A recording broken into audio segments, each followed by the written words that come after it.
Today I will discuss how to calculate DFT of a sequence.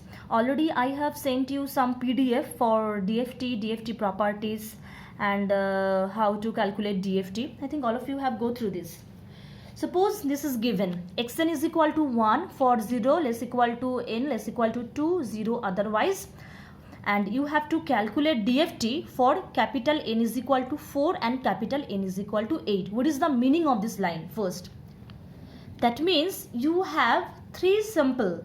How can you say that I have 3 sample? Because your duration is for 0 to 2, the amplitude is 1 1 1, and for rest of the part the amplitude is 0. That means we have 3 sample. That means xn is equal to 1 1 1. This is given. But you are asked to perform DFT for n is equal to 4. That means you are asked to perform DFT for 4 samples. That means from where you get the last sample, that means 4th sample, that means you have to add extra 0 after the sequence, and this process is called 0 padding. So by doing 0 padding you can add extra value though the value is 0. Okay, that means this sample is given to you, you have to perform DFT. Okay, and also we have a question that also you have to plot a mod of xk and angle of xk. Here mod of xk means magnitude, you have to calculate the magnitude of the DFT result, and angle of xk means phase of the DFT result.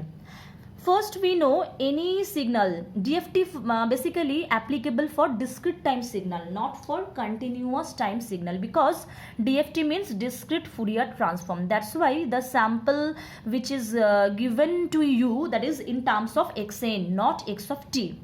So if we apply DFT over xn, then the formula is capital X of k.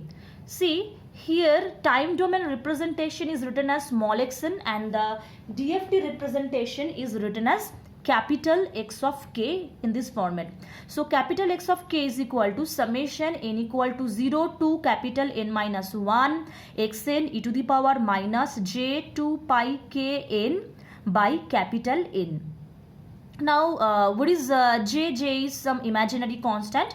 2 pi is also constant. K, what is k? Here k denotes discrete frequency and small n denotes discrete time. Now what is the range or limit of this k and n? Here k varies from 0 to capital N minus 1 as well as small n varies from 0 to capital N minus 1. Okay, again I am repeating that k is discrete frequency, small k, and small n is discrete time. Both these variable varies from 0 to capital N minus 1. Now what is n? Capital N is number of samples or periodicity of the signal.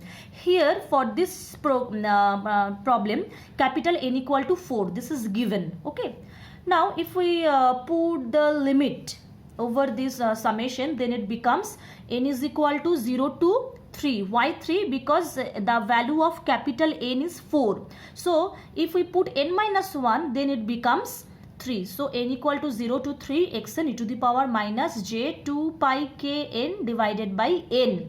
Here n is given as 4. That's why 2 by 4 means 1 by 2. Next, 0 to 3 xn e to the power minus j 2 pi k small n by capital 2. Now just put the limit of small n. In case of DFT, first you have to put the limit of small n. After that you have to put the limit of small k. You cannot put the limit of k first and after that n. The rule is, in case when you want to perform DFT, first put the limit of small n, then make an equation, after that put the limit of k. Okay.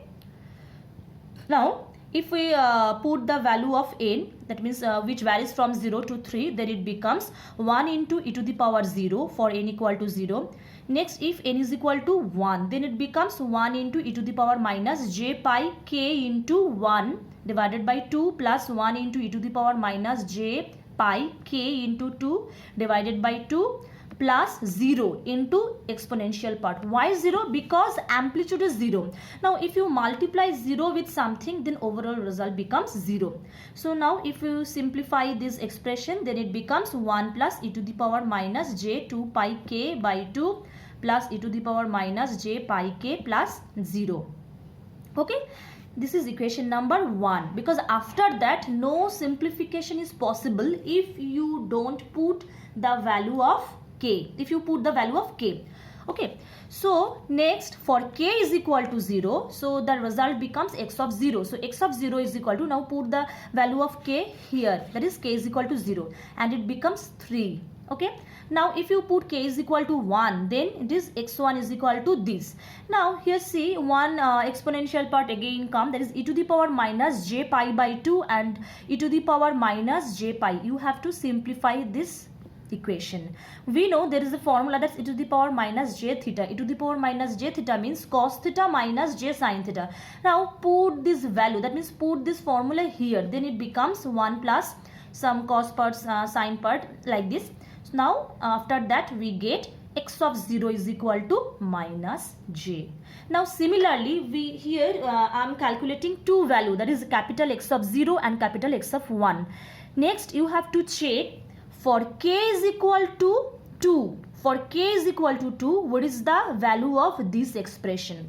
That means you have to check for k is equal to 2, what is capital X of 2? For k is equal to 3, what is x of 3? After that you get the overall result for